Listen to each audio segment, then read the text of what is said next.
샬롬. 이렇게 살면 영적 승리자가 됩니다. 영적 승리자가 되기 원하면 이렇게 사십시다. 이런 주제가 됩니다. 여호수아서 1장 6절에서 9절을 참고하시기를 바랍니다. 애청자 여러분들, 세상 살면서 성공의 길을 걸어가고 있으며 마지막은 성공자의 대열에 참여할 것 같습니까? 하나님 우리를 세상에 보내셨을 때 성공적인 삶을 살라고 보내셨다는 것을 잊지 않아야 합니다. 지금까지 성공적인 삶을 살고 있다면 계속 그렇게 살아야 합니다. 만일 그렇지 못하다면 삶을 수정해야 합니다. 성공이란 무엇입니까? 자신이 하고자 하는 일이 그대로 되어지고, 즉 목적 달성했다, 혹은 다른 사람보다 잘 되고 잘 사는 것이 성공이라고 생각합니다. 진정한 성공이란 그런 것이 아니에요. 진정한 성공은 마지막에 웃는 겁니다. 처음 잘 되다가 마지막에 우는 사람이라면 성공이 아닙니다. 모든 것은 마지막이 중요합니다. 신앙도 삶도 그렇습니다. 승리도 마지막에 승리자가 진정한 승리입니다. 또 한 가지는 성공이란 모든 사람들이 존경하고 인정해 주는 삶을 의미합니다. 누굴 존경하던가요? 다른 이를 위해 살아간 사람, 이타적인 사람이지요. 삶의 결과는 역사에 빛나는 공적을 남긴 사람입니다. 희생적인 섬김의 삶을 말하는 것입니다. 다른 사람들에게 감동시킵니다. 세 번째, 성공이란 건 뭡니까? 중요한 건 하나님께서 기뻐하시는 삶을 산 사람을 말합니다. 물론 사람들에게 모범되는 삶을 살았다, 성공적인 삶을 살겠다는 계획이 아니라 하루하루 정성을 다해 살다 보면 다른 사람들이 좋아하고 하나님께서 기뻐하시는 삶이 되는 겁니다. 진정한 그리스도인들은 자신의 유익을 생각하는 게 아니라 내가 일을 하고 이렇게 살면 하나님께서 기뻐하시는 일인가 질문하면서 살아갑니다. 삶과 사명의 성공적인 삶을 살아갑니다. 이를 위해서 여호수아의 삶을 통해서 성공적인 삶을 살 것을 다짐하면서 은혜를 나누고자 합니다. 진정한 성공적인 삶을 위해서 어떻게 해야 됩니까? 첫 번째는 하나님께서 원하시는 목적대로 살아야 합니다. 다른 사람들과 같이 평범하게 되는 대로 산다면 그건 성공자가 아니지요. 생을 마치고 주님 만날 때 우리 주님이 기뻐하실 일만 하는 계획을 세워야 됩니다. 근자에 하는 말, 지금 바울이나 베드로 같은 영적인 사람이 나타나지 않는가 질문합니다. 칼빈, 요한웨슬리 같은 신학자 없나? 할 게 아니라 자신이 위대한 미래를 계획하고 주께서 원하시는 일을 하겠다고 준비하는 사람이 성공자가 되는 겁니다. 사람을 두 부류로 나눈다면 실패자와 성공자입니다. 진정 영적인 성공자는 어떻게 살았습니까? 먼저 하나님께서 부르실 때 아멘하고 순종하며 목숨을 걸고 나선 사람들입니다. 여호수아가 바로 그런 사람이지요. 자신의 이익을 위해 사는 것이 아닙니다. 하나님의 뜻을 따라 백성을 가나안으로 인도하기 시작합니다. 베드로는 예수님께서 십자가에 못 박혀 죽어야 한다 말씀하실 때 주여 그리하지 마옵소서 만류했습니다. 왜 그랬을까요? 미래에 대해서 아무것도 몰랐기 때문이었습니다. 주께서 십자가에 비참하게 죽는 것으로 끝나는 게 아니라 이후 부활의 영광으로 바꿔지며 인간을 구원한다는 이 사실을 몰랐던 것이지요. 주님이 지신 십자가의 죽음은 그분이 세상에 오신 목적입니다. 미래를 모르는 사람들은 바로 이런 사람들이에요. 오늘 때문에 미래를 망칠 수 없다고 생각하는 사람이 성공자 자리에 참여하게 되는 겁니다. 미래를 생각하고 계획하는 이는 심으면 거둘 때가 있다는 것을 아는 사람입니다. 거두는 것을 모르는 사람은 심지 않습니다. 미래 위에 선약을 심고 의를 심어야 합니다. 축복의 씨앗을 심어야 합니다. 세상 사람이 볼 때 지금 내가 하는 일들이 낭비하는 것 같고 헛된 일 하는 것 같아도 이후에 하나님이 반드시 갚아주신다는 것을 아는 사람이 성공 가능한 사람입니다. 하나님께서는 전능하십니다. 그런데 못하시는 게 있어요. 하나가 거짓말을 못하십니다. 구하라 주신다 하셨습니다. 기도하면 하나님께서는 반드시 응답해 주십니다. 다른 하나는 하나님 못하시는 것 또 다른 하나는 심은 대로 거두는 것 막지 못하십니다. 미래에 대한 꿈을 심어야 합니다. 내가 가진 거룩한 상상력은 위대한 성공을 위한 설계입니다. 집을 지을 때 설계도대로 지어지는 것 같이 자신이 하나님 영광을 위한 계획은 그대로 이루어지는 것입니다. 모든 일은 생각에서 시작됩니다. 좋은 생각, 바른 생각으로 살아야 합니다. 나도 하나님의 영광을 위하여 쓰임받는 도구가 되겠다.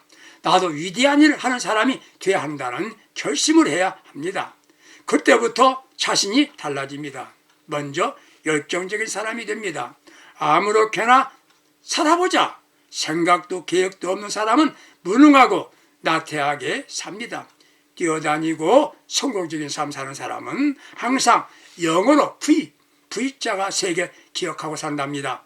하나는 박력, 바이탈리티, 박력을 말합니다. 힘이 넘치게 보입니다. 말과 행동 그리고 자세가 활력이 넘쳐 보입니다. 두 번째 V자 모험, 벤처입니다. 아무것도 무서워하지 않습니다. 무서워하는 사람은 그물 있어도 고기를 잡지 못한답니다. 앞으로 나가면 길이 열립니다. 내가 일 저지르면 우리 아버지께서 책임지신다. 확신이 생기기 때문입니다. 세 번째 V는 비전입니다. 비전, 꿈이란 말입니다. 다음 항상 좋은 계획을 세워야 합니다. 분별하며 계획해야 합니다. 하나님께 영광이요 모든 이들에게 도움이 되고 나 자신에게 유익이 된 것이 있어야 합니다. 여호수아는 모세 후계자로 자신이 이 백성을 가나안으로 인도해야 한다는 계획으로 시작한 겁니다. 먼저 긍정적으로 생각하고 말하고 실천해야 합니다. 사람 머릿속에는 수많은 호르몬이 분비되는데 이로운 것이 바람직하고 이로운 것이 있다는 것이에요. 사랑하는 마음 가지면 뇌파, 알파 상태되고 그만큼 많은 베타 엔돌핀이 분비된답니다. 베타 엔돌핀은 기억력을 발휘하게 됩니다. 하나님 이런 긍정적인 사고를 하는 이래를 통해서 성취하셨습니다. 인간관계를 원만하게 유지하게 되고 의욕적이 된다는 것이에요. 긍정적인 생각할 때 바로 베타 엔돌핀 때문에 된다는 것이 아니겠습니까? 다음은 크게 생각해야 됩니다. 집을 건축할 때 설계도보다 더 크게 지어지지는 않습니다. 사람에게 일의 성취는 꿈 이상 되는 법은 없습니다. 우리 마음속에 항상 하나님이 주시는 비전을 가지고 큰 꿈을 꾸는 사람이 되셔야 된다는 것입니다. 여호수아는 하나님께 부름을 받고 어떤 희생도 감수하겠다는 각오를 가졌습니다. 하나님 부르실 때 여호수아는 아멘 했습니다. 그가 바로 영적 성공자가 되었습니다. 두 번째 영적 승리자는 다른 이가 갖지 못한 믿음을 가져야 합니다. 믿음을 가져야 합니다. 믿음 가진 이는 실패의 삶을 산 이는 없습니다. 히브리서 11장을 보면 영적인 거물들이 나오지요. 그들은 세상에 감당할 수 없는 사람들이라고 했습니다. 어떻게 이렇게 위대한 삶을 살았습니까? 이들에게는 그들만이 가진 독특한 믿음 때문에 성공적인 삶을 산 겁니다. 믿음이란 무엇입니까? 아는 것 아닙니다. 아는 것은 지식이지요. 지식을 믿음으로 착각하는 이들이 있습니다. 성경을 많이 알아? 재단 신학적으로 많이 알아? 아니에요. 여호수아는 모세 후계자였습니다. 그는 모세만큼 배우지 못했습니다. 영적 체험도 부족했습니다. 그는 한 가지 믿는 게 있었습니다. 그가 중책 받았을 때 하나님 하신 말씀, 내가 너와 함께하리라. 내가 너와 함께하리라. 여호수아서 1장 5절 9절이지요. 이 말씀을 붙잡았습니다. 하나님이 나와 함께 하신다. 이보다 좋은 말씀이 어디 있습니까? 하나님이 나와 함께 하신다. 이는 지극히 사랑하신다는 말씀입니다. 사랑하면 같이 있고 싶습니다. 하나님이 나와 함께 하시는 믿음을 가졌던 것입니다. 창세기 39장 2절 3절 요셉도 마찬가지였습니다. 그는 큰 꿈을 가졌지요. 하나님 함께 하심을 믿었습니다. 믿음이 희망이 되었습니다. 하나님 함께 하시는 것만으로 나는 만족합니다. 어떠한 시련과 고난이 와도 하나님 함께 하시니 만족합니다. 노예의 힘은 어떻습니까? 하나님 함께 하시는 것만으로 나는 족합니다. 그는 만족하게 살고 노예의 소임을 다하고 있었습니다. 좋은 일은 하나님이 요셉과 함께 하심으로 그 주인의 집에 형통하게 되었다는 것입니다. 사랑하는 애청자 여러분들, 믿음 가지십시다. 믿음 가지십시다. 그 믿음이 뭡니까? 하나님이 나와 함께 하신다. 사랑하는 애청자 여러분들, 지금 어렵습니까? 견디기 힘듭니까? 하나님이 함께 하십니다. 이걸 믿고 신앙의 지조를 지킵시다. 더 좋게 하십니다. 하나님이 나와 함께 하신다. 말만 하는 게 아니라 삶이 되어야 합니다. 믿음은 입으로 믿는 게 아니지요. 삶에서 나타나야 합니다. 하나님이 함께 하심을 믿는 이들은 담대합니다. 담대합니다. 무서워하지 않아요. 힘있게 살아갑니다. 여러분들, 영적인 성령을 살고 싶다면 하나님이 함께 하시니 감사합니다. 그렇게 감사 기도를 하시기 바랍니다. 내가 무엇을 어떻게 해야 할까? 기도를 바꿔보십시오. 어떤 상황이 와도 하나님이 함께 하신다는 확신을 갖고 살면 영적 승리자가 되는 것입니다. 우리는 신앙 자세를 분명하게 해야 합니다. 힘들고 여건이 좋지 않아서 안 되는 것 같아도 하나님이 함께 하시면 더 좋게 하신다고 하는 확신을 하고 하나님의 때를 기다리십시다. 영적인 성공자 자세 가져야 합니다. 믿음으로 하나님의 약속에 대한 확신을 가지고 그 약속에 대한 집중하십시다. 이것이면 우리도 영적 성공자가 될 수가 있는 것입니다. 세 번째, 영적 성공자는 강하고 담대해야 합니다. 여호수아 1장 6절에 무엇을 말하는 것인가요? 이는 강하고 담대하라. 이 말씀은 무엇을 말하는 것인가요? 이것은 용기를 가져라. 그 말입니다. 아무리 힘들고 어려워도 용기를 잃지 않아야 합니다. 오늘 시대를 상실의 시대라고 말합니다. 자아 상실, 자신감 상실, 가치관 상실입니다. 무엇보다도 용기를 상실하였습니다. 그래서 힘이 없습니다. 발을만 못합니다. 해야 할 행동도 하지 못합니다. 비참하게 보일 만큼 나약합니다. 이게 문제지요. 다니엘이 사자굴을 두려워했더라면 영적 승리는 없었을 것입니다. 이걸 기억해야 합니다. 내가 하나님의 일을 하는 동안 난 단독자가 아니다. 나는 단독자가 아닙니다. 홀로 있는 게 아니란 말입니다. 강하고란 단어는 하자크라는 단어인데 단단히 묶어맨다. 꽁꽁 묶었다. 그런 의미입니다. 우리는 하나님께 매여 있다는 말입니다. 그러므로 결코 우리는 실패할 수 없다는 자신감을 가져야 합니다. 잃어버린 용기를 찾아야 합니다. 용기를 찾아야 합니다. 지금까지 정신없이 시계추같이 왔다 갔다 하며 시간을 낭비했을 뿐이었습니다. 이제는 성공자 대열에 참여해야 합니다. 승리자가 됩시다. 강하고 담대하세요. 용기를 가져야 합니다. 다윗이 블레셋 사람 골리앗을 이긴 것은 하나님이 나와 함께 묶여 있다는 것을 믿고 강하고 담대함 때문에 승리하게 된 것입니다. 하나님은 누구를 사용하십니까? 비겁한 사람을 사용하지 않아요. 담대한 사람을 사용하시는 것입니다. 용기 있는 이들이 승리의 주역이 됩니다. 용기를 가지세요.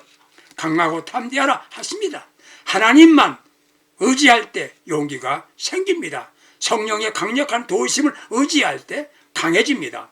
강하고 담대한 사람이 특징이 있습니다. 변명하지 않습니다. 조건도 없습니다. 나는 힘이 없어요. 무장되지 않았어요. 준비가 되지 않았어요. 그런 말 하지 않습니다. 하면 된다. 확신하고 나아갑니다. 용기 있는 이는 어떻습니까? 하나님께 범죄했으면 즉시 회개합니다. 잘못했습니다. 이렇게 고백할 줄 알아요? 그게 용기입니다. 다윗이 바로 그랬습니다.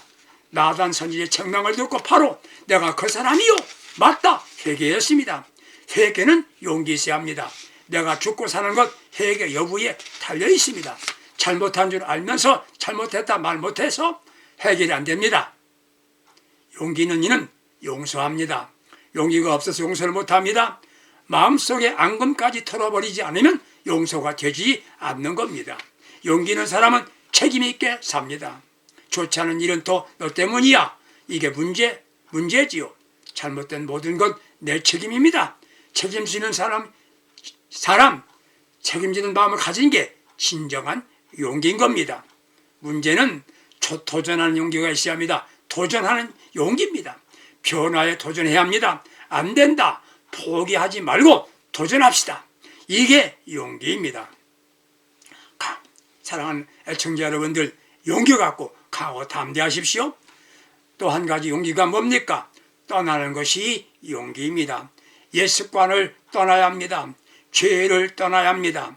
이스라엘 민족이 출애굽할 때 하나님이 인도하셨습니다.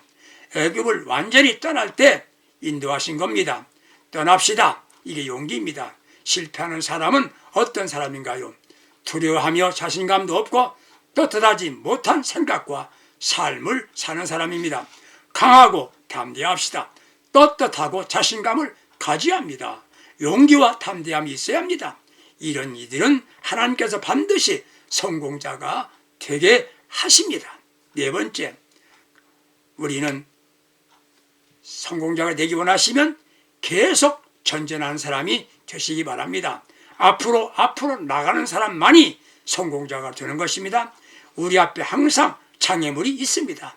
출애굽 1세대들은 계속 원망 불평했습니다. 전진보다 머물러 있는 시간이 더 많았습니다. 환경은 전과 동일합니다. 희망과 절망은 선택입니다. 더 참고 가자. 우리에게 가난이 있다. 좋은 생각을 하면 전진했습니다. 조건은 저와 같아요. 포기한다는 말은 없습니다. 애굽으로 돌아가자는 생각도 없습니다. 오직 앞으로 나가자. 이게 여호수아의 정신이었습니다. 포기 대신 인내로 전진합시다. 히브리서 12장 2절 말씀에 믿음의 주여 온전케 하시는 예수를 바라보자. 이 말씀 기억합시다. 힘들 때마다 지난날의 문제를 거론하느라고 시간을 낭비했었습니다. 이제는 앞에 있는 희망을 따라 비전을 말하며 앞으로 전진해야 합니다. 전진하는 사람만 성공의 주인공이 됩니다. 넘어지지 않으려면 계속 전진해야 합니다. 자전거를 아무리 잘 타는 사람이라도 서 있으면 넘어집니다. 계속 페달을 밟으면 앞으로 가고 목적지에 도달합니다. 우리는 앞을 보고 사는 신앙인입니다. 뒤를 바라보며 즐기고 시간을 낭비할 시간이 없습니다. 앞을 향해 노래 부르며 달려갑시다. 애청자 여러분들, 우리는 영원한 승리자, 성공자로 좁혀서는 복된 그리스도인들이 되시기를 주님의 이름으로 축복합니다. 아버지 하나님, 우리 모두는 이 말 여호수아처럼 앞으로 전진하며 성공자가 될 수 있도록 은혜 내려 주시옵소서. 예수님의 이름으로 기도합니다. 아멘. 애청자 여러분 모두가 다 함께 승리합시다. 감사합니다.